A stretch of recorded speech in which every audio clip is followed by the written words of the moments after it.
ক্ষমতায় টিকে থাকতে হাসিনা একদিনে বহু মানুষকে হত্যা করেছেন। সংখ্যাটা 100। এবার এই অভিযোগের সামনে আসছে। রবিবার 4 আগস্ট থেকে বাংলাদেশ জুড়ে অসহযোগ আন্দোলনের ডাক দিয়েছেন বৈষম্য বিরোধী আন্দোলনকারীরা। রবিবার সকাল থেকেই আন্দোলনকারীদের সঙ্গে দফায় দফায় সংঘর্ষ হয় পুলিশের। এই সংঘর্ষে প্রায় 97 জনের মৃত্যু হয়। এছাড়াও থানায় অগ্নিসংযোগ এবং বাস পুড়িয়ে দেওয়ার মতন ঘটনাও ঘটেছে। এইসব পরিস্থিতিতে রবিবার স্থানীয় সময়ে সন্ধে 6টা থেকে দেশজুড়ে অনির্দিষ্টকালের জন্য কারফিউ জারি রাখে শেখ হাসিনার সরকার। এদিকে রবিবার থেকে বাংলাদেশে হোয়াটসঅ্যাপ, ফেসবুক, ইনস্টাগ্রাম, ইউটিউব এই সমস্তর ওপরে নিষেধাজ্ঞা জারি করা হয় সরকারের তরফে। এই পরিস্থিতিতে নতুন করে অগ্নিগর্ভ পরিস্থিতি তৈরি হয়েছে বাংলাদেশ জুড়ে। ঢাকার শহীদ মিনার থেকে বৈষম্য বিরোধী আন্দোলনকারীরা একটাই দাবি তুলছেন, তা হচ্ছে হাসিনা সরকারের পতন। পদত্যাগ করতে হবে শেখ হাসিনা সহ তার মন্ত্রিসভার অন্যান্য সদস্যদের।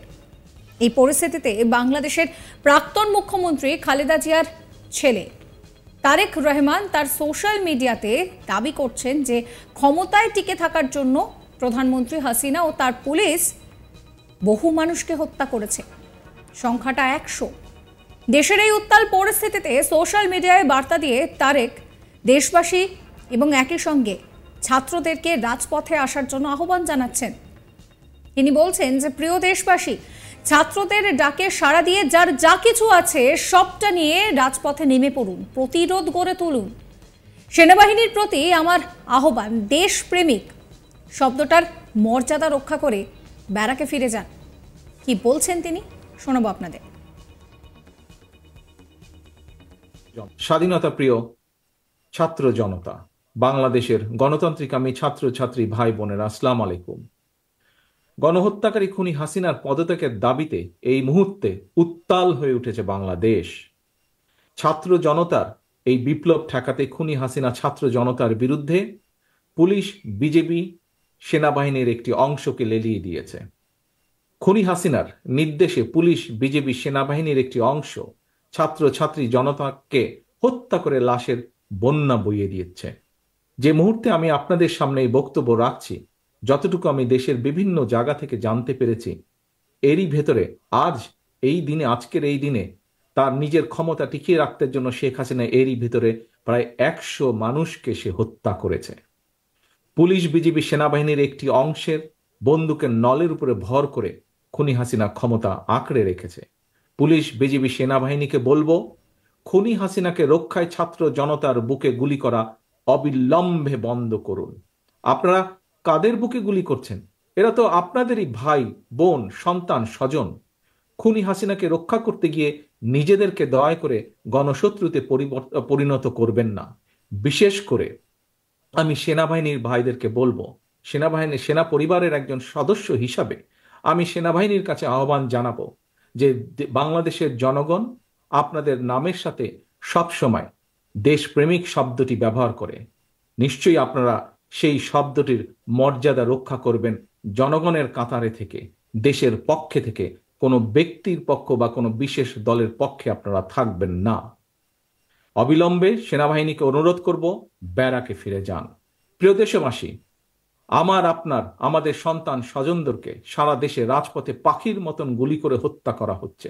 অবৈধ ক্ষমতা ধরে রাখতে খুনি হাসিনা গণহত্যা চালাচ্ছে। গণহত্যাকারী খুনি হাসিনার কবল থেকে জনগণকে বাঁচাতে বৈষম্য বিরোধী ছাত্র আন্দোলন খুনি হাসিনার পদত্যাগের দাবিতে জীবন বাজি রেখে আন্দোলন চালিয়ে যাচ্ছে। অসহযোগ আন্দোলনের পাশাপাশি বৈষম্য বিরোধী ছাত্র আন্দোলন নতুন কর্মসূচি ঘোষণা করেছে আগামীকাল।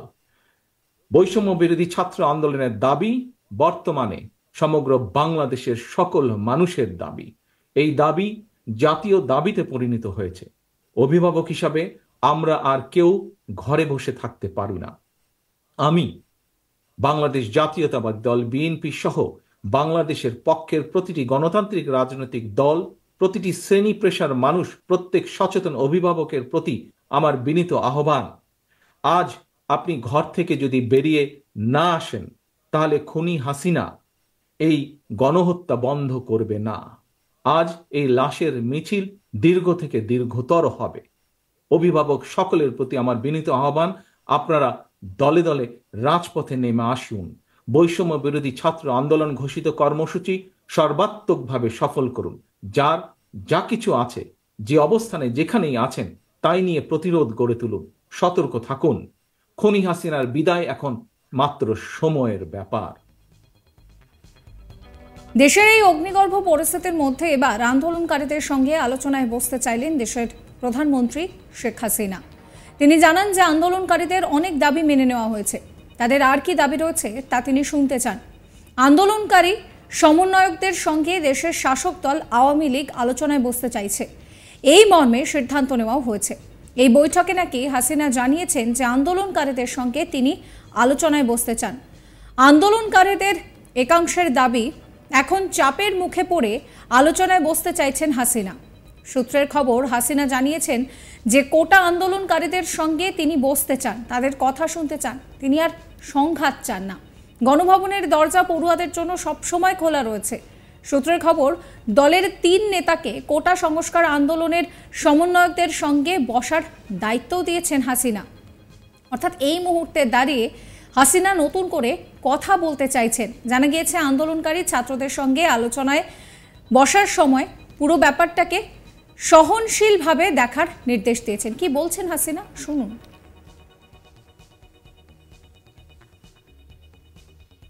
আমার সাথে যদি বসতে চায় তাহলে আমি বসতে রাজি। তারা যদি এখনও আসতে চায়, কথা বলতে চায়, আমি তাদের সাথে কথা বলতে চাই, তাদের কথা শুনতে চাই, তাদের দাবি কি কি বাকি আছে আমি এটা শুনতে চাই, এবং যেটা আমাদের সাধ্যমতো সেটা আমি পূরণ করতে চাই।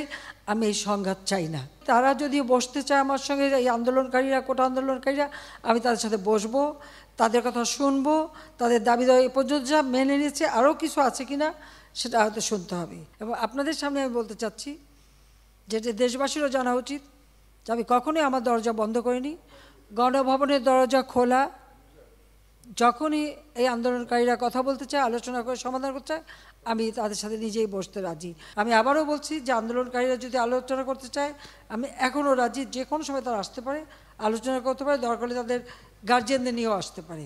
সার্বজনীন পেনশন স্কিম, এটা কিন্তু 2008-এর নির্বাচনী স্তরে আমাদের ছিল যে আমরা এটা করব। আমরা বহু সময় নিয়ে এটা অনেক চিন্তাভাবনা করে সার্বজনীন পেনশন স্কিমটা আমরা চালু করেছি, এবং সেখানে কিন্তু বিভিন্ন শ্রেণীর মানুষের জন্য বিভিন্নভাবে সুবিধা আমরা দিয়েছি।